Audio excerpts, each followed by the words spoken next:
दोस्तों राधे राधे। मैं हूं संगीता यादव, अपने यूट्यूब चैनल पे आप लोग का स्वागत करती हूं। दोस्तों आप लोग के बीच में ये गारी गीत लाई हूं राम और लखन जी का। कैसा लगे कमेंट बॉक्स में बताना, अच्छा लगे तो लाइक और सब्सक्राइब जरूर करना। धन्यवाद। फुलवरिया में आए श्री राम, भंवरवा रस लूटे। फुलवरिया में आए श्री राम, भंवरवा रस लूटे। राम जी आए, लक्ष्मण जी आए, राम जी आए, लक्ष्मण जी आए। अरे सतवा में भरत भुआल, भंवरवा रस लूटे। अरे सतवा में भरत भुआल, भंवरवा रस लूटे। फुलवरिया में आए श्री राम, भंवरवा रस लूटे। फूल तोड़न आई सीता सुकुमारी, फूल तोड़न आई सीता सुकुमारी।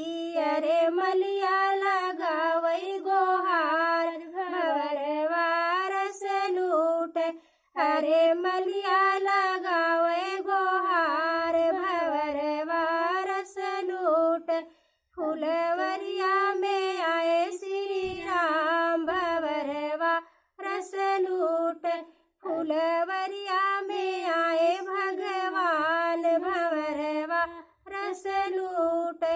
एक बार औतौ हम ही लई लेते हूँ, एक बार औतौ हम ही लई लेते हूँ। अरे प्रभु के चरनिया के धूल, भंवरवा रस लूटे। अरे प्रभु के चरनिया का धूल, भंवरवा रस लूटे। फुलवरिया में आए भगवान, भंवरवा रस लूटे। एक बार औतौ हम ही, एक बार झुकौ हम ही डाल देते हूँ, एक बार झुकौ हम ही डाल देते हूँ।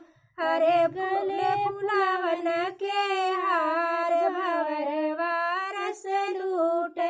अरे गले फुलावन हार, भंवरवा रस लूटे। फुलवरिया में आए भगवान, भंवरवा रस लूटे।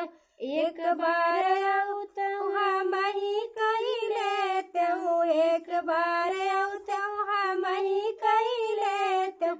अरे जब चरण ये तोहार, भंवरवा रस लूटे। अरे पूजब चरण ये तोहार,